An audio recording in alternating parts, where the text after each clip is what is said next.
ಆದ್ರೆ ಒಂದು ಮಾತನ್ನ ಹೇಳ್ತೇನೆ, ಜಿಲ್ಲೆ ಜನತೆಗೆ ನಮ್ಮ ಕುಟುಂಬದಿಂದ ದ್ರೋಹ ಆಗಿಲ್ಲ, ಜಿಲ್ಲೆಗಷ್ಟೇ ಅಲ್ಲ ಇಡೀ ರಾಜ್ಯದ ಜನತೆಗೆ ದ್ರೋಹ ಆಗಿಲ್ಲ ಅಂತಕ್ಕಂಥದ್ದನ್ನ ಬಹಳ ಸ್ಪಷ್ಟವಾಗಿ ಹೇಳ್ತಾ ಇದ್ದೇನೆ. ನಮ್ಮ ಮಂಜಣ್ಣ ಅವರ ಒಂದು ವಿಷಯವನ್ನ ನೆನಪಿಸ್ಕೊಂಡ್ರಿ. 1989 ದೇವೇಗೌಡರು 2 ಕಡೆ ಚುನಾವಣೆಗೆ ನಿಂತು ಹೊಳೆನರಸೀಪುರ ಮತ್ತು ಕನಕಪುರ ವಿಧಾನಸಭಾ ಕ್ಷೇತ್ರ ಚುನಾವಣೆಯಲ್ಲಿ ಸೋತಂತ ದಿನಗಳು. ನಂತರ 91ರಲ್ಲಿ ನಡೆದಂತಹ ಲೋಕಸಭೆ ಚುನಾವಣೆಯಲ್ಲಿ ಹಲವಾರು ರೀತಿಯ ಒಂದು ದೊಡ್ಡ ಮಟ್ಟದ ಚುನಾವಣೆ ಅದು. ದೇವೇಗೌಡರ ಹತ್ರ ಹಣ ಇಲ್ಲ, ಎಲ್ಲ ಕಡೆ ಸೋತಿದ್ದಾರೆ. ಅಂತ ಒಂದು ಸನ್ನಿವೇಶದಲ್ಲಿ ಏನು ಕೇವಲ 3 ಕ್ಷೇತ್ರದಲ್ಲಿ ಮಾತ್ರ ಬಹುಮತ ಬಂದಂತದ್ದೇನಿದೆ, ಆ 3 ಕ್ಷೇತ್ರದಲ್ಲಿ ಅರಕಲಗೂಡಿನ ಮಹಾಜನತೆ ದೇವೇಗೌಡರಿಗೆ ಪುನರ್ಜನ್ಮ ಕೊಟ್ಟಂತದ್ದನ್ನ ಇವತ್ತು ನಾನು ಸ್ಮರಿಸಿಕೊಳ್ಳಿ ಬಯಸ್ತೇನೆ. ಆಗ ನಾವಿನ್ನೂ ರಾಜಕಾರಣಕ್ಕೆ ಬಂದಿರಲಿಲ್ಲ. 89ರಲ್ಲಿ ದೇವೇಗೌಡರ ರಾಜಕೀಯವೇ ಮುಗಿದೋಯ್ತು ಅಂತಕ್ಕಂಥ ಸಂದರ್ಭದಲ್ಲಿ ಈ ತಾಲೂಕಿನ ಮಹಾಜನತೆ ಮಂಜಣ್ಣವರ ಸಂದರ್ಭದಲ್ಲಿ ದೇವೇಗೌಡರ ಪರವಾಗಿ ಚುನಾವಣೆ ನಡೆಸಿದ್ರು. ಅವರು ಬೇರೆ ಪಕ್ಷದಲ್ಲಿದ್ದರು. ದೇವೇಗೌಡರಿಗೋಸ್ಕರವಾಗಿ ಅವತ್ತು ಇಂಡಿಪೆಂಡೆಂಟ್ ಇದ್ರ, ಅವತ್ತು ಬೇರೆ ಪಕ್ಷದಲ್ಲಿರಲಿಲ್ಲ, ಇಂಡಿಪೆಂಡೆಂಟ್ ಆಗಿ ಪಕ್ಷೇತರರಾಗಿದ್ದಾಗ ದೇವೇಗೌಡರ ಕಷ್ಟ ಕಾಲದಲ್ಲಿ ದೇವೇಗೌಡರಿಗೆ ಸಹಕಾರ ಕೊಟ್ಟಂತದ್ದನ್ನು ನಾವು ಸ್ಮರಿಸಿಕೊಳ್ಳಲೇಬೇಕು. ಅದನ್ನ ಇವತ್ತು ಅವರೇನು ನೆನಪಿಸಿದ್ದಾರೆ, ಅದನ್ನು ನಾವ್ಯಾರು ಮರೀಲಿಕ್ಕೆ ಸಾಧ್ಯ ಇಲ್ಲ. ಅವತ್ತಿನ ಚುನಾವಣೆ ಬಹಳ ದೊಡ್ಡ ಚುನಾವಣೆ. ಕೊನೆಗೆ 48 ಗಂಟೆಗಳ ನಂತರ ಕೇವಲ 3,000 ಮತದಲ್ಲಿ ಗೆದ್ದರು ಅಂತಕ್ಕಂಥ ಘೋಷಣೆ ದೊಡ್ಡ ಹೋರಾಟ ಮಾಡಿ ಪಡಿಬೇಕಾಯ್ತು. ಆ ದಿನಗಳನ್ನು ನಾವು ಕಂಡಿದ್ದೇವೆ ಈ ಜಿಲ್ಲೆಯಲ್ಲಿ. ಅದಾದ ನಂತರ 4 ವರ್ಷದಲ್ಲಿ ನಿಮ್ಮೆಲ್ಲರ ಆಶೀರ್ವಾದ, ಮುಖ್ಯಮಂತ್ರಿನೂ ಆದರೂ ಪ್ರಧಾನಮಂತ್ರಿಗಳೂ ಆಗಿ ಒಬ್ಬ ಮಣ್ಣಿನ ಒಬ್ಬ ರೈತನ ಮಗ ದೇಶವನ್ನು ಆಳಬಹುದು ಅಂತಕ್ಕಂಥದ್ದನ್ನ ನಿರೂಪಿಸಿದಂಥದ್ದು ಈ ಜಿಲ್ಲೆಯ ನಿಮ್ಮ ಶಕ್ತಿ ಏನು ಅಂತಕ್ಕಂಥದ್ದನ್ನ ಆ ಸಂದರ್ಭದಲ್ಲಿ ನಾವು ಕಂಡಿದ್ದೇವೆ. ಇವತ್ತು ಈ ಒಂದು ಚುನಾವಣೆ ನಡೀತಾ ಇದೆ. ಕೆಲವು ಹೆಣ್ಣುಮಕ್ಕಳು ತಾಯಿದ್ರು ಕೂತಿದ್ದೀರಿ. ಕಾಂಗ್ರೆಸ್ನ ಸರ್ಕಾರ ಏನು ಬಂದಿದೆ, ನಾನು ಕಾಂಗ್ರೆಸ್ ಅಧಿಕಾರಕ್ಕೆ ಬಂದಿರೋದಕ್ಕೆ ನಮಗೇನು ಅಸೂಯೆ ಇಲ್ಲ. ಆದ್ರೆ ಅವರು ಹೋಗ್ತಾ ಇರತಕ್ಕಂಥ ಮಾರ್ಗದ ಬಗ್ಗೆ ಎಲ್ಲೋ ಒಂದು ಕಡೆ ನಮಗೆ ಮುಂದೆ ರಾಜ್ಯ ಯಾವ ಪರಿಸ್ಥಿತಿಗೆ ಇವರು ತೆಗೆದುಕೊಂಡು ಹೋಗಬಹುದು ಅಂತಕ್ಕಂಥದ್ದು ನನ್ನ ಅಭಿಪ್ರಾಯ. ಚುನಾವಣೆಗಿಂತ ಮುಂಚೆ ನಿಮ್ಮೆಲ್ಲರಿಗೆ ಗೊತ್ತಿದೆ, ಮೇಕೆದಾಟಿನಿಂದ ಒಂದು ಪಾದಯಾತ್ರೆ ಮಾಡಿದ್ರು ಕನಕಪುರದ ಸಂಗಮ ಏನೋ ಒಂದು ಸ್ಥಳದಿಂದ. ನಮ್ಮ ನೀರು ನಮ್ಮ ಹಕ್ಕು ಅಂತ ಹೇಳಿದ್ರು. ಒಂದು ಪಾದಯಾತ್ರೆಯನ್ನು ಮಾಡಿ ಮೇಕೆದಾಟು ನಿರ್ಮಾಣ ಮಾಡ್ತೀವಿ ಅಂತ ಹೇಳಿ, ನಮ್ಮ ನೀರು ನಮ್ಮ ಹಕ್ಕು ಅಂತ ಹೇಳಿದಂತ ಕಾಂಗ್ರೆಸ್ ನಾಯಕರು ನಮ್ಮ ನೀರು ತಮಿಳುನಾಡಿಗೆ ಅಂತಕ್ಕಂಥ ತಮಿಳುನಾಡಿನ ಹಕ್ಕು ಅಂತಕ್ಕಂಥ ರೀತಿಯಲ್ಲಿ ಈ 10 ತಿಂಗಳು ನಡೆದಿರತಕ್ಕಂಥದ್ದು ನಿಮ್ ಕಣ್ಣು ಮುಂದೆ ಇದೆ. ತಮಿಳುನಾಡಿನಲ್ಲಿ ಈಗ ಏನವರು ಹೊಂದಾಣಿಕೆ ಮಾಡ್ಕೊಂಡಿದ್ದಾರೆ, DMK ಪಕ್ಷದವರು ಅವರ ಒಂದು ಮ್ಯಾನಿಫೆಸ್ಟೋದಲ್ಲಿ ಮೇಕೆದಾಟು ನಿರ್ಮಾಣ ಮಾಡಲಿಕ್ಕೆ ನಾವು ಯಾವ ಕಾರಣಕ್ಕೂ ಒಪ್ಪಿಗೆ ಕೊಡೋದಿಲ್ಲ ಅಂತಕ್ಕಂಥ ಮಾತು ಹೇಳಿದ್ದಾರೆ. ಇದು ಕರ್ನಾಟಕದ ಮೇಲೆ, ಅದರಲ್ಲೂ ಹಳೆ ಕರ್ನಾಟಕದ ನಮ್ಮ ಕಾವೇರಿ ಬೇಸಿನ್ ಏನಿದೆ ಇಲ್ಲಿ ಏನು ನಾವು ನೋವು ಅನುಭವಿಸ್ತಾ ಇದ್ದೇವೆ. ಇವತ್ತು ಬರಗಾಲ ಒಂದು ಕಡೆ, ದನಕರುಗಳಿಗೆ ಮೇವಿಲ್ಲ, ರೈತರು ಬೆಳೆದಂತ ಬೆಳೆ ನೀರಿನ ಕೊರತೆಯಿಂದ ಹಲವಾರು ಭಾಗದಲ್ಲಿ ಕಬ್ಬು ಇವತ್ತು ಮಂಡ್ಯ ಜಿಲ್ಲೆಯಲ್ಲಿ ಗಮನಿಸ್ತಾ ಇದ್ದೇನೆ. ಕಬ್ಬು ಸಂಪೂರ್ಣವಾಗಿ ಒಣಗಿ ಬೆಂಕಿ ಇಡತಕ್ಕಂಥ ಪರಿಸ್ಥಿತಿಯಲ್ಲಿದ್ದಾರೆ. ಬರಗಾಲವನ್ನ ಇವತ್ತೇನು ನಾವು ಈ ರೀತಿಯ ಒಂದು ಬರಗಾಲ ಕಾಣ್ತಾ ಇದ್ದೇವೆ. ಕುಡಿಯೋ ನೀರಿನ ಹಾಹಾಕಾರ, 7-8 ಸಾವಿರ ಹಳ್ಳಿಗಳಲ್ಲಿ ಕುಡಿಯೋ ನೀರಿಲ್ಲ. ಇಲ್ಲಿ ನಮ್ಮ ಹೇಮಾವತಿ ಜಲಾಶಯದಲ್ಲಿದ್ದಂಥ ನೀರನ್ನ ಬೇರೆ ಭಾಗಕ್ಕೆ ಬಿಡ್ಲಿಕ್ಕೆ ಹೋದಾಗ ಸ್ವಲ್ಪ ಪ್ರತಿಭಟನೆ ನಡೆಸಿದಂಥದ್ದು ನಮ್ಮ ಶಾಸಕರುಗಳು ಮಾಡಿರೋದು ಗಮನಿಸಿದ್ದೇನೆ. ನಮ್ಮ ಶಾಸಕರು ಬೇರೆ ಜಿಲ್ಲೆಗೆ ನೀರು ಕೊಡಬೇಡಿ ಅಂತ ಹೇಳಿಲ್ಲ, ಅಲ್ಲಿಗೆ ಏನು ಕೊಡ್ತಾ ಇದ್ದೀರಿ ಅದೇ ರೀತಿಯಲ್ಲಿ ನಮ್ಮ ದನಕರುಗಳಿಗೆ, ನಮ್ಮ ಕೆರೆಗಳಿಗೆ ನೀರನ್ನು ತುಂಬಿಸ್ತಕ್ಕಂಥದಕ್ಕೆ ಸಹಕಾರ ಕೊಡಿ ಅಂತ ಸರ್ಕಾರದ ಗಮನ ಸೆಳೆದಂಥದ್ದು ನಾನು ಮಾಧ್ಯಮದಲ್ಲಿ ಗಮನಿಸಿದ್ದೇನೆ. ಇದೆಲ್ಲ ಒಂದು ಭಾಗ. ಇವತ್ತು ನೀರಾವರಿಗೆ ಎಲ್ಲಾ ರೀತಿಯ ಕಾರ್ಯಕ್ರಮಗಳು ನಿಂತು ಹೋಗಿದ್ದಾವೆ. ದಯವಿಟ್ಟು ತಾವೆಲ್ಲ ಯೋಚನೆ ಮಾಡಬೇಕು, ಯಾವ ಅಭಿವೃದ್ಧಿ ಕಾರ್ಯಕ್ರಮಗಳು ಇಲ್ಲ. ನಾನು ಅಭಿವೃದ್ಧಿಯನ್ನ ಹಿಂದಿನ ದಿನಗಳಲ್ಲಿ ಮಾಡಿದಂಥದ್ದು 2006, 2007, 20 ತಿಂಗಳು ನಾನು ಮುಖ್ಯಮಂತ್ರಿ ಇದ್ದಾಗ ಈ ಜಿಲ್ಲೆಗೆ ಕೊಟ್ಟಂತ ಕೊಡುಗೆಯನ್ನ ನಾನು ಹಲವಾರು ವಿಷಯಗಳನ್ನ ಚರ್ಚೆ ಮಾಡಬಲ್ಲೆ. ಅದು ಅವಶ್ಯಕತೆ ಇಲ್ಲ ನನಗೆ. ಈ ಜಿಲ್ಲೆಯ ಮಣ್ಣಿನ ಮಗನಾಗಿ ಈ ಜಿಲ್ಲೆಯಲ್ಲಿ ಹುಟ್ಟಿ ಈ ಜನ್ಮಕ್ಕೆ ಈ ಒಂದು ಜನ್ಮವನ್ನು ಕೊಟ್ಟಂತ ಈ ಪುಣ್ಯ ಭೂಮಿಗೆ ನನ್ನ ಕೈಲಾದ ಮಟ್ಟಿಗೆ ಸೇವೆಯನ್ನು ಸಲ್ಲಿಸಲಿಕ್ಕೆ ರೇವಣ್ಣರ ಜೊತೆಗೂಡಿ ದೇವೇಗೌಡರ ಮಾರ್ಗದರ್ಶನದಲ್ಲಿ ಒಂದು ಕಿರು ಕಾಣಿಕೆಯನ್ನ ಕೊಟ್ಟಿದ್ದೇವೆ ಅಂತಕ್ಕಂಥ ಹೇಳಲಿಕ್ಕೆ ಬಯಸ್ತೀನಿ. ನಮ್ಮ ಕರ್ತವ್ಯ ಆಯ್ತು. ನಮಗೆ ಸಿಕ್ಕಂತ 20 ತಿಂಗಳ ಅವಧಿಯಲ್ಲಿ ಈ ಜಿಲ್ಲೆಯ ಸಮಗ್ರ ಅಭಿವೃದ್ಧಿಗೆ ಪ್ರಯತ್ನ ಪಟ್ಟಿದ್ದೇವೆ. ಅದಾದ ನಂತರ 14 ತಿಂಗಳು ನಾನು 2ನೇ ಬಾರಿ ಮುಖ್ಯಮಂತ್ರಿ ಆದಾಗ ಹಲವಾರು ರೀತಿಯ ಸಮಸ್ಯೆಗಳನ್ನು ಎದುರಿಸಿದ್ದೇನೆ. ಆ 20 ತಿಂಗಳು ನನಗೆ ಅಂಥ ಸಮಸ್ಯೆಗಳಿರಲಿಲ್ಲ.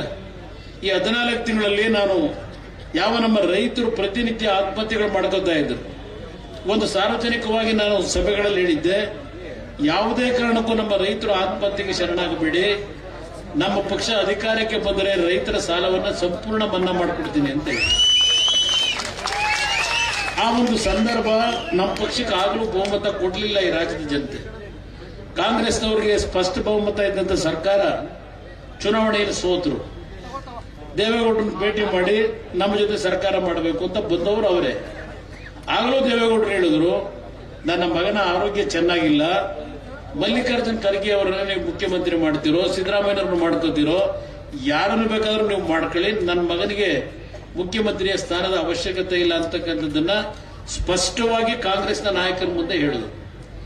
ದೆಹಲಿಯ ನಾಯಕರು ಇಲ್ಲ ಕುಮಾರಸ್ವಾಮಿನೇ ಆಗಬೇಕು ಅಂತ ನನ್ನ ಮೇಲೆ ಒತ್ತಡ ಹಾಕಿ ಮಾಡ್ಕೊಂಡು, ಅವತ್ತು ನಾನು ಒಪ್ಕೊಳ್ಳಿಕ್ಕೆ ಕಾರಣ ನನ್ನ ರೈತರ ಬದುಕೇನಾಗಿತ್ತು, ರೈತರಿಗೆ ಒಂದು ಆತ್ಮಸ್ಥೈರ್ಯ ತುಂಬಬೇಕು, ರೈತರ ಕುಟುಂಬಗಳು ಉಳಿಸಬೇಕು ಅನ್ನೋದಕ್ಕೋಸ್ಕರವಾಗಿ ನಾನು ಅವತ್ತು ಕಾಂಗ್ರೆಸ್ ಸರ್ಕಾರ ಏನ್ ಮಾಡಿದೆ, ಮೊದಲನೇ ದಿನದಿಂದಲೇ ಪ್ರಾರಂಭ ಮಾಡಿದ್ರು. ರೈತರ ಸಾಲ ಮನ್ನಾ ಮಾಡಲಿಕ್ಕೂ ನಮ್ಮ ಪಕ್ಷಕ್ಕೂ ಸಂಬಂಧ ಇಲ್ಲ. ಇವತ್ತು ನಮ್ಮ ಕಾರ್ಯಕ್ರಮಗಳೇನಿದ್ದಾವೆ ಆ ಕಾರ್ಯಕ್ರಮಗಳನ್ನು ಮುಂದುವರಿಸಿ ಯಾವುದೇ ಕಾರ್ಯಕ್ರಮಕ್ಕೆ 1 ನಯಾ ಪೈಸೆ ಕಡಿಮೆ ಮಾಡಬಾರದು ಅಂದ್ರು. ನಾನು ಹೇಳಿದೆ ಅವರಿಗೆ, ನೀವು ಏನು ಘೋಷಣೆ ಮಾಡಿದ್ದೀರಿ ಎಲ್ಲಾ ಕಾರ್ಯಕ್ರಮ ಮುಂದುವರಿಸಿಕೊಡ್ತೀನಿ, ಆದ್ರೆ ನಮ್ಮ ರೈತರ ಸಾಲ ಮನ್ನಾ ಮಾಡೋ ವಿಷಯದಲ್ಲಿ ನೀವು ನನಗೆ ಸಹಕಾರವನ್ನು ಕೊಡದೇ ಇದ್ರೆ ಈ ಸರ್ಕಾರ ಇದ್ರೂ ಒಂದೇ ಇಲ್ಲದೆ ಇದ್ರು ಒಂದೇ ಅಂತಕ್ಕಂಥ ಮಾತನ್ನ ಹೇಳಿ ಅವರ ಸಹಕಾರ ನಮ್ಗೆ ಇಲ್ಲದೆ ಇದ್ರು ಅವತ್ತು 25,000 ಕೋಟಿ ಹಣವನ್ನ ಕೇವಲ 14 ತಿಂಗಳಲ್ಲಿ ನನ್ನ ರೈತರ ಕುಟುಂಬಗಳನ್ನು ಉಳಿಸಬೇಕು ಅಂತ ಹೇಳಿ ಈ ದೇಶದ ಇತಿಹಾಸದಲ್ಲಿ ಯಾವುದಾದ್ರೂ ಒಂದು ರಾಜ್ಯ ಸರ್ಕಾರ ಆ ಮಟ್ಟದ ಹಣವನ್ನ ಇವತ್ತು ಕೊಡ್ತಕ್ಕಂಥ ಕೆಲಸ ಮಾಡಿದ್ರೆ ಅದು ನೀವು ಬೆಳೆಸಿರ್ತಕ್ಕಂಥ ನಿಮ್ಮ ಕುಟುಂಬದ ಮಕ್ಕಳು ನಾವು ಮಾಡಿ ತೋರಿಸಿದ್ದೇವೆ ಅಂತಕ್ಕಂಥದ್ದನ್ನ ಈ ಸಂದರ್ಭದಲ್ಲಿ ಹೆಮ್ಮೆಯಿಂದ ನಾನು ಹೇಳಲಿಕ್ಕೆ ಬಯಸ್ತಾ ಇದ್ದೇನೆ. ಆ ಒಂದು ಸಾಲ ಮನ್ನಾದಲ್ಲಿ ಹಾಸನ ಜಿಲ್ಲೆಗೆ ಒಂದಕ್ಕೆ ಸುಮಾರು 750 ಕೋಟಿಗೂ ಹೆಚ್ಚಿನ ರೈತರ ಸಾಲ ಮನ್ನಾ ಆಗಿದೆ. 750 ಕೋಟಿ. ಆ 750 ಕೋಟಿ ಸಾಲ ಮನ್ನಾದಲ್ಲಿ ಕೇವಲ ಬರೀ ಒಕ್ಕಲಿಗ ಸಮಾಜಕ್ಕೆ ಅನುಕೂಲ ಆಯ್ತಾ? ನನ್ನ ಕುರುಬ ಸಮಾಜದ ಬಂಧುಗಳಿಗೆ ಇವತ್ತು ಆ ಸಾಲ ಮನ್ನಾದ ಯೋಜನೆ ದೊರಕಲಿಲ್ವೇ? ವೀರಶೈವ ಸಮಾಜದ ಬಂಧುಗಳಿಗೆ ಸಾಲ ಮನ್ನಾ ಯೋಜನೆ ದೊರಕಲಿಲ್ವೇ? ದಲಿತ ಕುಟುಂಬಗಳ ರೈತರುಗಳಿದ್ದೀರಿ, ನಿಮಗೆ ಸಾಲ ಮನ್ನಾ ಯೋಜನೆ ಹಣ ಬರಲಿಲ್ವೇ? ಇದು ನೀವು ಬೆಳೆಸಿರ್ತಕ್ಕಂಥ ನಿಮ್ಮ ಮಕ್ಕಳು ಮಾಡಿರ್ತಕ್ಕಂಥ ಒಂದು ಸಣ್ಣ ಸಾಧನೆ. ಇವತ್ತು ನಮ್ಮ ರೈತರು ಕಷ್ಟದಲ್ಲಿದ್ದಾರೆ. ಇವತ್ತು ಕಳೆದ ಬಾರಿ ಹಲವಾರು ಕಡೆ ರೈತರು ಬೆಳೆದಂತ ಬೆಳೆ ಸಂಪೂರ್ಣ ನಾಶ ಆಗಿದೆ. ಸರ್ಕಾರವೇ ಹೇಳ್ತಾ ಇದೆ 38,000 ಕೋಟಿ ಮೌಲ್ಯದ ಬೆಳೆ ನಷ್ಟ ಆಗಿದೆ ಅಂತ ಹೇಳಿ. ಕೇಂದ್ರ ಸರ್ಕಾರದ ಮುಂದೆ 18,000 ಕೋಟಿ ಪರಿಹಾರ ಕೊಡಿ ಅಂತ ಕೇಳ್ತಾ ಇದ್ದಾರೆ. 18,000 ಕೋಟಿ ಪರಿಹಾರ ಕೊಡ್ತಕ್ಕಂಥದಕ್ಕೆ ಕೇಂದ್ರದಲ್ಲಿ ಯಾವುದೇ ಸರ್ಕಾರಗಳಿದ್ರೂ ಕೊಡ್ಲಿಕ್ಕೆ ಸಾಧ್ಯ ಇಲ್ಲ. ಇದು ಇರ್ತಕ್ಕಂಥ ವಾಸ್ತವಾಂಶ. ಈಗ ನಾನು ರೈತರ ಸಾಲ ಮನ್ನಾ ಮಾಡಿದಾಗ ನರೇಂದ್ರ ಮೋದಿ ಅವ್ರ ಮುಂದೆ ಹೋಗಿ ನಿಂತ್ಕೊಂಡ, ನಮ್ಮ ರೈತರ ಸಾಲ ಮನ್ನಾ ಮಾಡ್ತೀನಿ ಅಂತ ಘೋಷಣೆ ಮಾಡಿಬಿಟ್ಟಿದ್ದೀನಿ, ನೀವು ಹೆಚ್ಚಿನ ರೀತಿಯಲ್ಲಿ ನಮಗೆ ಆರ್ಥಿಕವಾಗಿ ನೆರವು ಕೊಡಬೇಕು ಅಂತ ನರೇಂದ್ರ ಮೋದಿ ಮುಂದೆ ಹೋಗಲಿಲ್ಲ. ನಮ್ಮ ರಾಜ್ಯದ ಜನತೆ 6.5 ಕೋಟಿ ಜನತೆ ನೀವು ಕಟ್ಟತಕ್ಕಂಥ ತೆರಿಗೆ ಹಣ ರಾಜ್ಯ ಸರ್ಕಾರಕ್ಕೆ ಏನು ಬರುತ್ತೆ, ನಿಮ್ಮ ಹಣವನ್ನ ನಿಮಗೆ ದಾರಿ ಎರೆದಿದ್ದೇನೆ 25,000 ಕೋಟಿ ಸಾಲ ಮನ್ನಾ ಮಾಡಿ. ನಾನು ಕೇಂದ್ರ ಸರ್ಕಾರದ ಮುಂದೆ ಅರ್ಜಿ ಹಿಡ್ಕೊಂಡು ಹೋಗಲಿಲ್ಲ, ಸಾಲ ಮನ್ನಾ ಮಾಡಕ್ಕಂತ ದುಡ್ಡಿಲ್ರಪ್ಪ ದುಡ್ಡು ಕೊಡಿ ಅಂತ ಕೇಳಲಿಲ್ಲ. ಇದು ನಮಗೂ ಕಾಂಗ್ರೆಸ್ನವ್ರಿಗೂ ಇರ್ತಕ್ಕಂಥ ವ್ಯತ್ಯಾಸವನ್ನ ಅರ್ಥ ಮಾಡ್ಕೊಳ್ಳಿ. ಇಲ್ಲಿ ಕೆಲವು ಹೆಣ್ಣು ಮಕ್ಕಳು ಕೂತಿದ್ರು, ಕೆಲವು ಹೊರಟ್ಬಿಟ್ಟಿದ್ದೀರಿ.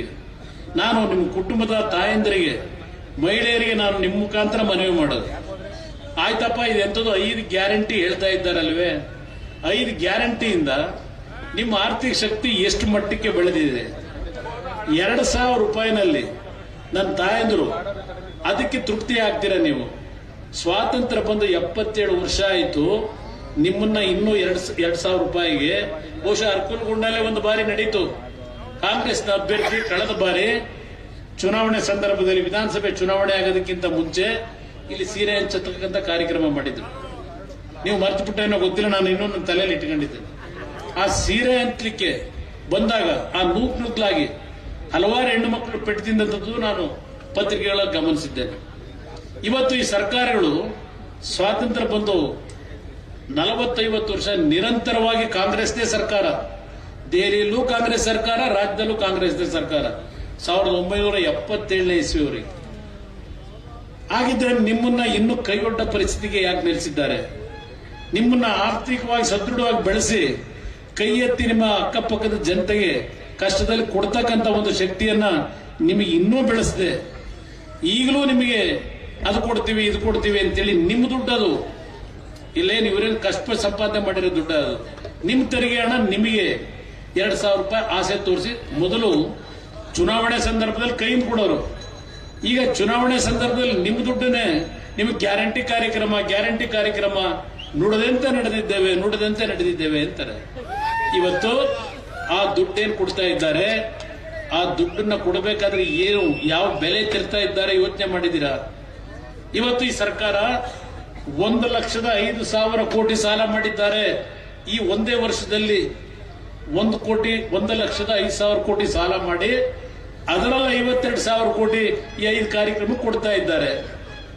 ಈ 52,000 ಕೋಟಿ ಸಾಲ ತೀರ್ಸಾರಿ ಯಾರು?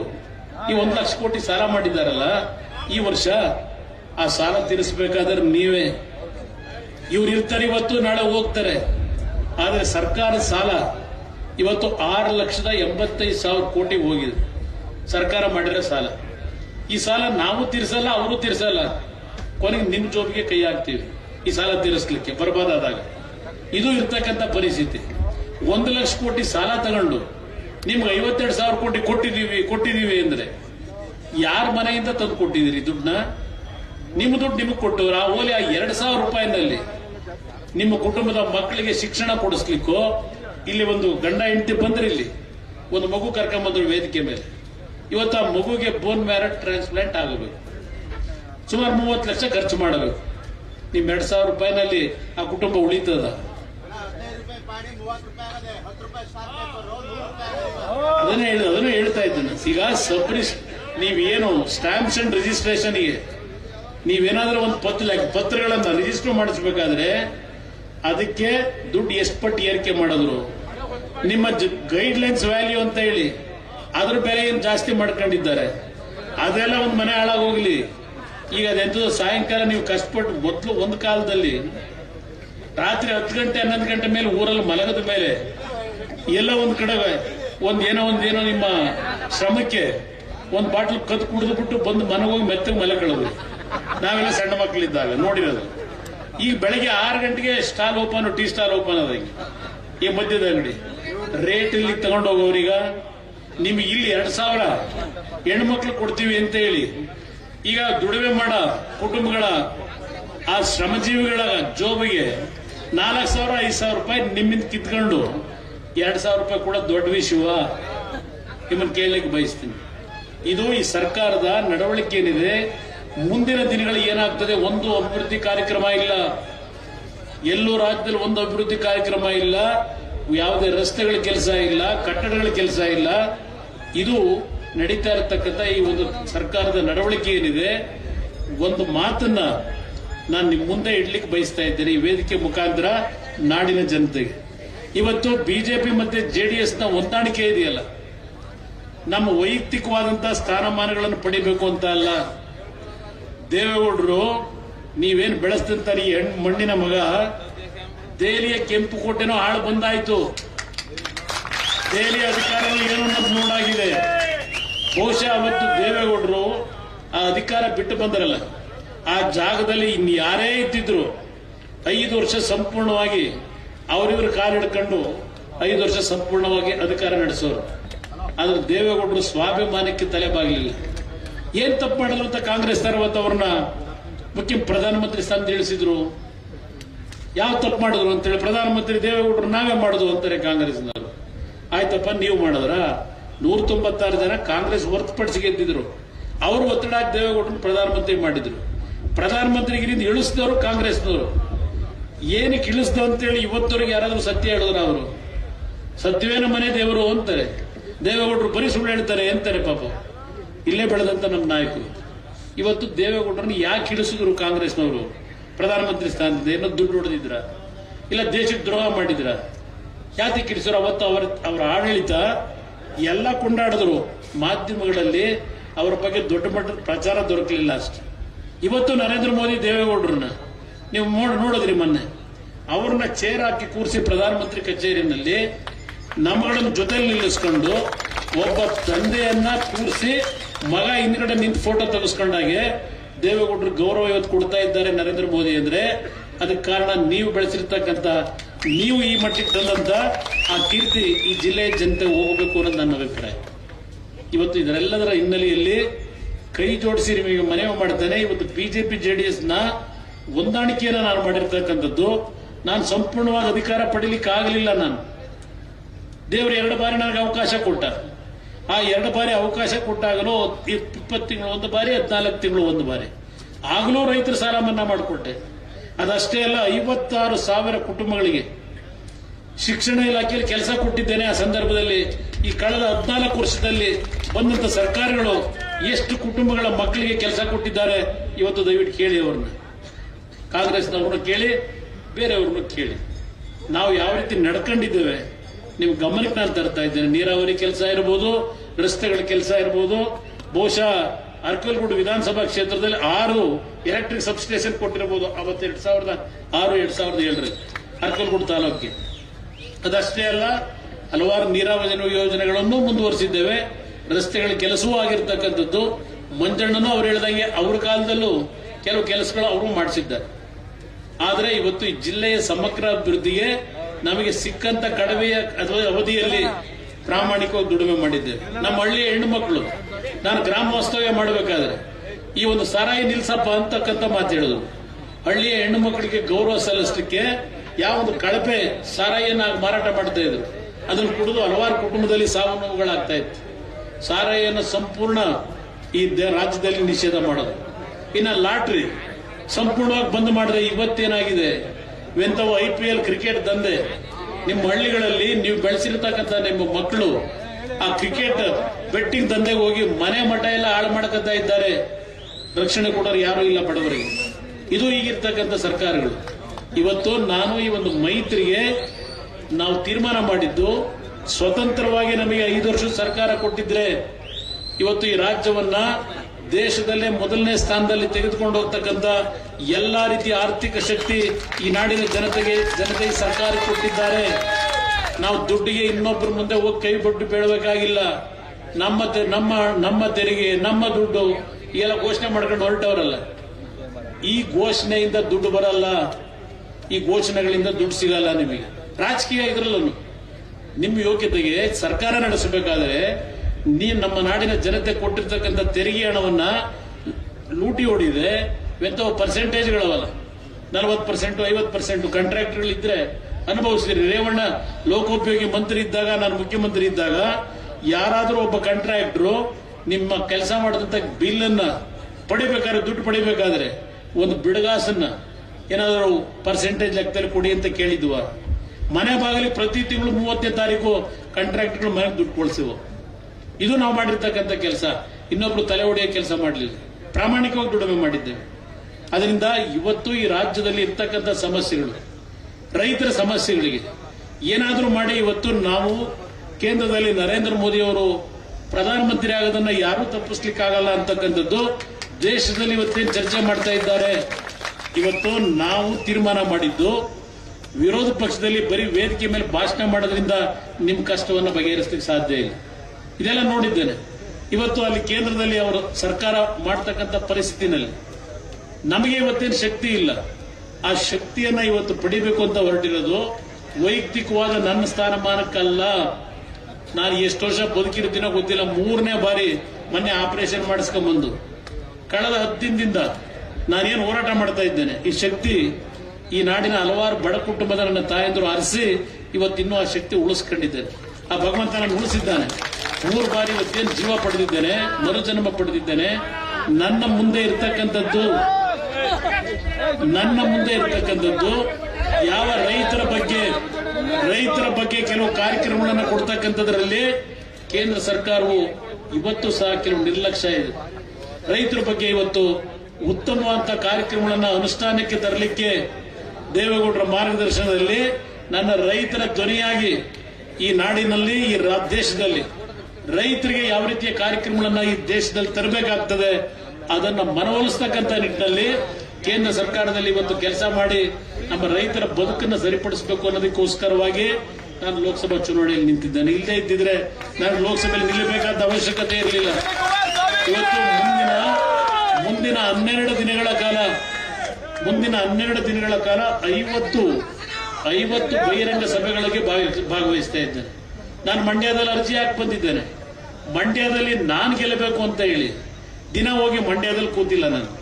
ಇಡೀ ರಾಜ್ಯದಲ್ಲಿ ಇವತ್ತು ಈ ಪಕ್ಷವನ್ನ ಅಧಿಕಾರಕ್ಕೆ ತರಲಿಕ್ಕೆ NDA, ಬಿಜೆಪಿ ಮತ್ತು JDS ನ ಅಭ್ಯರ್ಥಿಗಳನ್ನ ಇವತ್ತು 28ಕ್ಕೆ 28 ನಿಮ್ಮ ಆಶೀರ್ವಾದದಲ್ಲಿ ಗೆಲ್ಲಬೇಕು ಅಂತಕ್ಕಂಥ ಒಂದು ಹೋರಾಟದಲ್ಲಿ ನಾನು ಮಂಡ್ಯದಲ್ಲಿ ಹೋಗಿ ಠಿಕಾಣಿ ಹೊಡ್ಕೊಂಡು ಕೂತಿಲ್ಲ, ನಾನೊಬ್ಬ ಗೆಲ್ಲಬೇಕು ಅಂತೇಳಿ. ಮಂಡ್ಯದ ನನ್ನ ಹೋರಾಟ ಮಂಡ್ಯ ಜಿಲ್ಲೆಯ ಜನತೆಗೆ, ಅಲ್ಲಿಯ ಕಾರ್ಯಕರ್ತರಿಗೆ ಬಿಟ್ಟಿದ್ದೇನೆ. ನಾನು ಹಳ್ಳಿ ಸುತ್ತಲಿಕ್ಕೆ ಹೋಗಲ್ಲ. ಅವ್ರು ಹೇಳಿದ್ದಾರೆ, ನೀನು ಗೆಲ್ಲಿಸ್ತಕ್ಕಂಥದ್ದು ನಮ್ಮ ಜವಾಬ್ದಾರಿನಪ್ಪ, ಬೇರೆ ಕಡೆ ಪಕ್ಷ ಬೆಳವಣಿಗೆಗೆ ನೀನು ಶ್ರಮ ಹಾಕುವಂತ ನನಗೆ ಮಂಡ್ಯ ಜಿಲ್ಲೆಯ ಜನತೆ ಆಶೀರ್ವಾದ ಮಾಡಿದ್ದಾರೆ. ಇವತ್ತು ಚುನಾವಣೆ ನಿಂತಿರ್ತಕ್ಕಂಥದ್ದು ಈ ದೇಶದಲ್ಲಿ ರೈತರ ಮತ್ತು ಬಡ ಕುಟುಂಬಗಳ ಜಾತಿಯ ಪ್ರಶ್ನೆ ಇಲ್ಲ. ಇಲ್ಲಿ ಹಲವಾರು ಜನ ಕೂತಿದ್ದೀರಿ. ಇಲ್ಲಿ ಮೇಲ್ಗಡೆ ಕೂತಿದ್ದಾಗ ವೇದಿಕೆಯಲ್ಲಿ ಬಂದರು. ಕೆಲವರು ಜನ ಹೇಳಿದ್ರು, ನಾವು ಕುರುಬರಣ, ನಾವು ಮಂಜಣ್ಣನ ಜೊತೆಲಿದ್ದು ಈ ಪಕ್ಷಕ್ಕೆ ದುಡಿಮೆ ಮಾಡಿದ್ದೇವೆ. ಇದನ್ನ ಬಂದು ವೇದಿಕೆ ಮೇಲೆ ಹೇಳ್ತಾರೆ. ಇವತ್ತು ನಾನು ಹೇಳ್ತೀನಿ, ನಾನು ಜಾತಿಯಿಂದ ಜನರನ್ನು ಗುರುತಿಸಿಲ್ಲ. ಯಾರಾದ್ರೂ ನನ್ನ ಹತ್ರ ಕಷ್ಟ ಅಂತ ಬಂದಾಗ ನಿಮ್ ಕಷ್ಟ ಏನು ಅಂತ ಕೇಳಿದ್ದೇನೆ ಹೊರತ ನೀನ್ ಯಾವ ಜಾತಿನಪ್ಪ ಅಂತ ಎಂದೂ ಕೇಳಿಲ್ಲ. ನಾನು ಸ್ಪಂದಿಸಿದ್ದೇನೆ, ಅವ್ರ ಕಷ್ಟ ದಯವಿಟ್ಟು ಅರ್ಕೂರಿನ ಮಹಾಜನತೆ ಈ ವೇದಿಕೆ ಮುಖಾಂತರ ರಾಮನಾಥಪುರದ ಭಾಗದಲ್ಲಿ ಸಭೆ ಏರಿದೆ. ಮಂಜಣ್ಣ ಅವರೊಂದು ಮಾತು ಹೇಳಿದ್ರು. ಇವತ್ತು ಹಾಸನ ಜಿಲ್ಲೆಯಲ್ಲಿ 8 ವಿಧಾನಸಭಾ ಕ್ಷೇತ್ರದಲ್ಲಿ ಅತಿ ಹೆಚ್ಚಿನ ಬಹುಮತವನ್ನ ಪ್ರಜ್ವಲ್ ರೇವಣ್ಣ ಅವರಿಗೆ ನಾವು ಕೊಡಬೇಕು ಅಂತಕ್ಕಂಥ ಮಂಜಣ್ಣ ಈ ವೇದಿಕೆಯಲ್ಲಿ ಹೇಳಿದ್ದಾರೆ. ಈ ಒಂದು ಕ್ಷೇತ್ರದ ಅಭಿವೃದ್ಧಿ ರೇವಣ್ಣ ಅವರು ನಾನು ಇಬ್ಬರೂ ಜೊತೆಗೂಡಿ ಮಂಜಣ್ಣ ಅವರು ಏನಾಗಬೇಕು ಅಂತ ಹೇಳ್ತಾರೆ ಆ ಎಲ್ಲಾ ಕಾರ್ಯಕ್ರಮಗಳನ್ನು ತಂದು ಕೊಡ್ತಕ್ಕಂಥದ್ದು ನಮ್ಮ ಜವಾಬ್ದಾರಿ. ಇನ್ನು ಒಂದು ವರ್ಷದಲ್ಲಿ ನಾನು ನಿಮ್ಗೆ ಹೇಳ್ತೀನಿ, ನಿಮ್ಮ ಮುಂದೆ ಈ ರಾಜ್ಯದಲ್ಲಿ ಹಲವಾರು ಬದಲಾವಣೆಗಳು ಬರ್ತವೆ.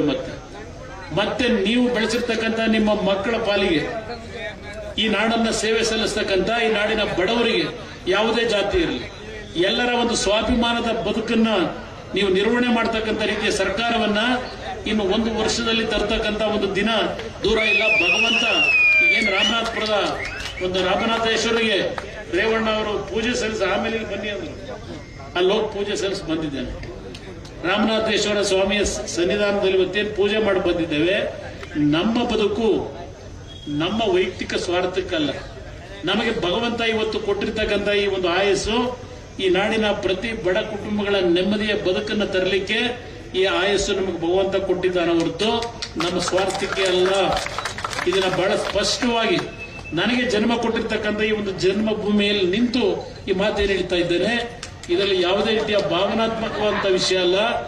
ನಾನು ಬಡವರ ಕಷ್ಟಗಳನ್ನು ನೋಡಿದ್ದೇನೆ. ಬಹುಶಃ ಈ ರಾಜ್ಯದಲ್ಲಿ ನನ್ನಷ್ಟು ಗ್ರಾಮ ವಾಸ್ತವ್ಯದ ಕಾರ್ಯಕ್ರಮಗಳನ್ನು ಹಳ್ಳಿಗಳಲ್ಲಿ ಮಾಡಿರ್ತಕ್ಕಂಥದ್ದಿರಬಹುದು. ಅದಷ್ಟೇ ಅಲ್ಲ, ಜನತಾ ದರ್ಶನದಲ್ಲಿ ಬೆಳಗ್ಗೆ 9 ಗಂಟೆ ಪ್ರಾರಂಭ ಮಾಡಿದ್ರೆ ರಾತ್ರಿ 1 ಗಂಟೆವರೆಗೂ ಮಾಡಿದ್ದೇನೆ ನಿರಂತರವಾಗಿ. ಬಡವರ ಕಷ್ಟ ಏನು ಅನ್ನೋದನ್ನು ನಾನು ಅರಿತುಕೊಂಡಿದ್ದೇನೆ. ಆ ಬಡವರ ಕಷ್ಟವನ್ನು ಯಾವ ರೀತಿ ಸರಿಪಡಿಸಬೇಕು, ಪ್ರತಿ ಕುಟುಂಬ ಸ್ವಾಭಿಮಾನದಿಂದ ಯಾವ ರೀತಿ ಬದುಕಬೇಕು, ಇದನ್ನ ಈ ರಾಜ್ಯದಲ್ಲಿ ತರಬೇಕು ಅನ್ನೋದಕ್ಕೋಸ್ಕರ ಆ ಭಗವಂತ ನನಗೆ 3ನೇ ಒಂದು ಜನ್ಮವನ್ನ ಮೊನ್ನೆ ಏನು ಕೊಟ್ಟಿದ್ದಾನೆ. ಇವತ್ತು ಈ ವೇದಿಕೆ ಮುಖಾಂತರ ಹೇಳ್ತಾ ಇದ್ದೇನೆ, ಕೈ ಜೋಡಿಸಿ ಮನವಿ ಮಾಡ್ತೇನೆ. ಎಸ್, ಕೆಲವು ವಿಷಯದಲ್ಲಿ ಕೆಲವು ತಪ್ಪುಗಳಾಗಿರ್ಬೋದು. ಆದರೆ ದೇವೇಗೌಡರು ಈ 91ನೇ ವಯಸ್ಸಿನಲ್ಲೂ ರಾಜ್ಯಸಭೆಯಲ್ಲಿ ವೀಲ್ ಚೇರ್ ಅಲ್ಲಿ ಹೋಗಿ ಈ ನಾಡಿನ ಜನತೆಯ ಸಮಸ್ಯೆಗಳ ಬಗ್ಗೆ ಧ್ವನಿ ಎತ್ತಿ ಏನಲ್ಲಿ ರಾಜ್ಯಸಭೆಯಲ್ಲಿ ಮಾತನಾಡ್ತಾರೆ. ಆ ಶಕ್ತಿ ಕುಂದಬಾರದು. ನೀವು ಬೆಳೆಸಿರ್ತಕ್ಕಂಥವ್ರು ಏನೇ ತಪ್ಪುಗಳಿದ್ರು ಸರಿಪಡಿಸ್ಕೊಳ್ತಕ್ಕಂಥದ್ದಕ್ಕೆ ನಮ್ಮಗಳಿಗೆ ಅವಕಾಶ ಕೊಡಿ. ಮುಂದಿನ ದಿನಗಳಲ್ಲಿ ಮಂಜಣ್ಣ ಹೇಳಿದಂತ ರೀತಿಯಲ್ಲಿ ಹಾಸನ ಜಿಲ್ಲೆಯಲ್ಲೂ ನಾನು ತಿಂಗಳಲ್ಲಿ 2 ದಿನವಾದರೂ ರೇವಣ್ಣ ಅವರ ಜೊತೆ ಬಂದು ಈ ಜಿಲ್ಲೆಯ ಸಮಗ್ರ ಅಭಿವೃದ್ಧಿ ಏನಾಗಬೇಕಾಗಿದೆ ಆ ಒಂದು ಜವಾಬ್ದಾರಿಯನ್ನ ತೆಗೆದುಕೊಳ್ತಕ್ಕಂಥದ್ದು ನನ್ನ ಜವಾಬ್ದಾರಿನಲ್ಲಿ. ನಾನು ಇಲ್ಲಿವರೆಗೆ ಬರಲಿಲ್ಲ ಹಾಸನ ಜಿಲ್ಲೆಯ ರಾಜಕಾರಣ. ರೇವಣ್ಣ ಅವರು ಏನ್ ಹೇಳಿದ್ರು, ನಾನು ಅಧಿಕಾರದಲ್ಲಿದ್ದಾಗ ಒಂದು ಸೆಕೆಂಡ್ ನೋಡಿಲ್ಲ, ನಾನು ಜಿಲ್ಲೆಯ ಅಭಿವೃದ್ಧಿ ಆಗಬೇಕು ಅಂತ ಹೇಳಿ ಅವತ್ತೇನು ನಾವು ಕಾರ್ಯಕ್ರಮಗಳನ್ನು ಕೊಟ್ಟಿದ್ದೇವೆ. ಈ ಜಿಲ್ಲೆ ದೇಶದಲ್ಲೇ ಒಂದು ಮಾದರಿ ಜಿಲ್ಲೆಯಾಗಿ ಪರಿವರ್ತನೆ ಆಗ್ತಕ್ಕಂಥ ನಿಟ್ಟಿನಲ್ಲಿ ಮುಂದಿನ ದಿನಗಳಲ್ಲಿ ಕಾರ್ಯಕ್ರಮಗಳನ್ನು ಜಾರಿಗೆ ತರತಕ್ಕಂಥದ್ದು ನಮಗೆ ಇವತ್ತು ನಮ್ಮ ಜವಾಬ್ದಾರಿ ಇದೆ ಅಂತಕ್ಕಂಥದ್ದು ಅರಿತುಕೊಂಡಿದ್ದೇನೆ. ಅದಷ್ಟೇ ಅಲ್ಲ, ಈ ನಾಡಿನ ಅಭಿವೃದ್ಧಿ, ಈ ದೇಶದಲ್ಲಿ, ಈ ರಾಜ್ಯದಲ್ಲಿ ದುಡ್ಡಿಗೆ ಸಮಸ್ಯೆ ಇಲ್ಲ. ಈ ರಾಜ್ಯದ ಖಜಾನೆ, ಈ ರಾಜ್ಯದ ಜನತೆ ಸಂಪೂರ್ಣವಾಗಿ ತುಂಬಿಸಿಟ್ಟಿದ್ದೀರಿ. ಆ ದುಡ್ಡನ್ನ ಇವತ್ತು ಲೂಟಿ ಹೊಡೆಯತಕ್ಕಂಥದ್ದನ್ನ ಸ್ವಲ್ಪ ನಿಲ್ಲಿಸಿದ್ರೆ ನಿಮ್ಮ ಎಲ್ಲಾ ಕಷ್ಟ ಸುಖಗಳನ್ನ ಬಗೆಹರಿಸತಕ್ಕಂಥ ಶಕ್ತಿ ಈ ರಾಜ್ಯದಲ್ಲಿ ಇದೆ. ನಿಮ್ಮ ದುಡಿಮೆಯ ಹಣ ಇವತ್ತು ಯುವಕರಿಗೆ ಉದ್ಯೋಗ ಹೇಳ್ತಾರೆ. ಎಷ್ಟು ಕೊಟ್ರು ಈಗ ಕಾಂಗ್ರೆಸ್ ಸರ್ಕಾರ ಅಧಿಕಾರಕ್ಕೆ ಬಂದು ಕಳೆದ 1 ವರ್ಷ ಆಯ್ತು, ಎಷ್ಟು ಜನಕ್ಕೆ ಉದ್ಯೋಗ ಕೊಟ್ಟಿದ್ದಾರೆ ಮಕ್ಕಳಿಗೆ ಹೇಳಿ. ಇವತ್ತು ಇವರೆಲ್ಲ ಯಾವ ರೀತಿ ನಡೆಸ್ತಾ ಇದ್ದಾರೆ. 77 ವರ್ಷಗಳಾದರೂ ಈ ಬಡತನ ಅಂತಕ್ಕಂಥದ್ದೇನಿದೆ ಇದನ್ನ ಹೋಗಲಾಡಿಸಬೇಕು ಅಂತ ಬಿಜೆಪಿಯವ್ರ ಮೇಲೆ ಹೇಳ್ತಾರೆ. ಆದ್ರೆ ಕಾಂಗ್ರೆಸ್ನವರು ಒಂದು ಘೋಷಣೆ ಮಾಡಿದ್ರು 1971ರಲ್ಲಿ, ಗರೀಬಿ ಹಟಾವೋ ಅಂತೇಳಿ. ಗರೀಬಿ ಹಟಾವ್ ಆಯ್ತಾ? ಬಡತನವನ್ನು ಹೋಗಲಾಡಿಸಿದ್ರ? ಇವತ್ತು ಇವ್ರ ಮೇಲೆ ನೀವು ಹೇಳ್ತಕ್ಕಂಥವ್ರು ನಿರಂತರವಾಗಿ 50 ವರ್ಷ ದೇಶ ರಾಜ್ಯ ಒಟ್ಟಿಗೆ ಆದಂತವ್ರು, ನೀವು ಕೊಟ್ಟಂತ ಕೊಡುಗೆ ಏನು? ಇಲ್ಲಿಂದ ಸತತವಾಗಿ 28ಕ್ಕೆ 28 ಲೋಕಸಭಾ ಸದಸ್ಯರನ್ನು ಕಳಿಸಿದ್ರು ಕನ್ನಡಿಗರು. ಯಾರಾದ್ರೂ ಒಬ್ಬ ಕಾಂಗ್ರೆಸ್ನ 28ಕ್ಕೆ 28 ಲೋಕಸಭಾ ಸದಸ್ಯರು ಧ್ವನಿ ಎತ್ತಿದ್ರ? ಇವತ್ತು ಸಹ ಲೋಕಸಭೆಯಲ್ಲಿ, ರಾಜ್ಯಸಭೆಯಲ್ಲಿ ಧ್ವನಿ ಎತ್ತಿರ್ತಕ್ಕಂಥದ್ದು ನೀವೇನಾದ್ರೂ ಕಂಡಿದ್ರೆ ಅದು ಸನ್ಮಾನ್ಯ ದೇವೇಗೌಡರೊಬ್ಬರೇ. ಈ ಹಾಸನ ಜಿಲ್ಲೆಯ ಮಣ್ಣಿನ ಮಗ, ಅವರು ಧ್ವನಿಯನ್ನ ಎತ್ತಿದ್ದಾರೆ ಲೋಕಸಭೆಯಲ್ಲಿ. ಅವರು ಹೊರತುಪಡಿಸಿ ರಾಜ್ಯದ ಸಮಸ್ಯೆಗಳ ಬಗ್ಗೆ ಚರ್ಚೆ ಮಾಡಿದಂತ ಕಲಾಪಗಳು ತೆಗೆದು ನೋಡಿ. ಈ ರಾಜ್ಯದ ಕಷ್ಟ ಸುಖಗಳ ಬಗ್ಗೆ ಯಾರಿವತ್ತು ಚರ್ಚೆ ಮಾಡಿದ್ದಾರೆ, ಧ್ವನಿ ಎತ್ತಿದ್ದಾರೆ? ಇವತ್ತು ದೇವೇಗೌಡರು ಆ ಸ್ಥಾನದಲ್ಲಿದ್ದಾರೆ. ಇವತ್ತು 91ನೇ ವಯಸ್ಸಿನಲ್ಲಿ ಇವತ್ತು ಅವರ ಹೋರಾಟ ಇದೆ. ನಿಮ್ಮಲ್ಲಿ ಕೈ ಜೋಡಿಸಿ ಮನವಿ ಮಾಡ್ತೀರಿ. ಈ ಜಿಲ್ಲೆಯ ಜನತೆ ದೇವೇಗೌಡರನ್ನ ಇವತ್ತು ಬೆಳೆಸಿದ್ದೆ. ಅವ್ರನ್ನ ಬೆಳೆಸಿದ್ದಷ್ಟೇ ಅಲ್ಲ, ನಮ್ಮಗಳನ್ನು ಬೆಳೆಸ್ತಕ್ಕಂಥದ್ರಲ್ಲಿ ನಿಮ್ಮ ಆಶೀರ್ವಾದ ಇದೆ. ಈ ಆಶೀರ್ವಾದ ನಿಮ್ಮ ಕುಟುಂಬದ ಮಕ್ಕಳಿಗೆ ಕೊಟ್ಟಿದ್ದೀರಿ ಅನ್ನೋದು ನನ್ನ ಅಭಿಪ್ರಾಯ. ನಾವೇನಾದ್ರೂ ಸಣ್ಣ ಪುಟ್ಟ ತಪ್ಪು ಮಾಡಿದ್ದೆ ತಿದ್ಕೊಳ್ಳಿಕ್ಕೆ ತಯಾರಾಗಿದ್ದೇವೆ, ಆದ್ರೆ ಅದಕ್ಕೆ ದೊಡ್ಡ ಶಿಕ್ಷೆಯನ್ನು ಕೊಡಬೇಡಿ. ನಾನು ಮೊನ್ನೆ ಹೇಳಿದೆ ಹಾಸನದ ಸಭೆಯಲ್ಲಿ, 1989 ಯಾವ ದೇವೇಗೌಡರು ಚುನಾವಣೆಯಲ್ಲಿ ಸೋತರು, ಕಾಂಗ್ರೆಸ್ ಸರ್ಕಾರ ಅಧಿಕಾರಕ್ಕೆ ಬಂದು 179 ಸ್ಥಾನ ಗೆದ್ದರು. ಅಲ್ಲಿಯವರೆಗೆ 1924ರಲ್ಲಿ ಕನ್ನಂಬಾಡಿ ಕಟ್ಟೆ ಕಟ್ಟಿದಾಗ ಯಾವ ಒಂದು ಅಗ್ರಿಮೆಂಟ್ ಆಗಿತ್ತು, ಅವತ್ತು ಬ್ರಿಟಿಷ್ ಸರ್ಕಾರ ಪಕ್ಕದ ಮದ್ರಾಸ್ನ ಅಲ್ಲಿಯ ಒಂದು ಪ್ರೆಸಿಡೆನ್ಸಿ ಆಳ್ವಿಕೆ, ಇಲ್ಲಿಯ ನಮ್ಮ ರಾಜರ ಆಳ್ವಿಕೆ, ಅವತ್ತೇನೊಂದು ಅಗ್ರಿಮೆಂಟ್ ಆಗಿತ್ತು, ಅದು 50 ವರ್ಷಕ್ಕೆ ನಿಂತೋಗಿತ್ತು. 74ರಲ್ಲಿ ಟ್ರಿಬ್ಯುನಲ್ ರಚನೆ ಮಾಡ್ಲಿಕ್ಕೆ ಅವಕಾಶ ಕೊಟ್ಟಿರಲಿಲ್ಲ. ಪಾಪ ನಮ್ಮ ಒಡೆಯನಸಿಪುರದಿಂದ ಆಯ್ಕೆ ಮಾಡಿ ಕಳಿಸಿದ್ರು. ಅವ್ರನ್ನೇ ನೀರಾವರಿ ಮಂತ್ರಿ ಮಾಡಿದ್ರು. ನೀರಾವರಿ ಮಂತ್ರಿ ಮಾಡಿ ಅಲ್ಲಿಂದ ಪೆಟ್ಟು ಶುರುವಾಯಿತು. ಮತ್ತೆ ಅಂತ ಪೆಟ್ಟು ಬೀಳಬಾರದು.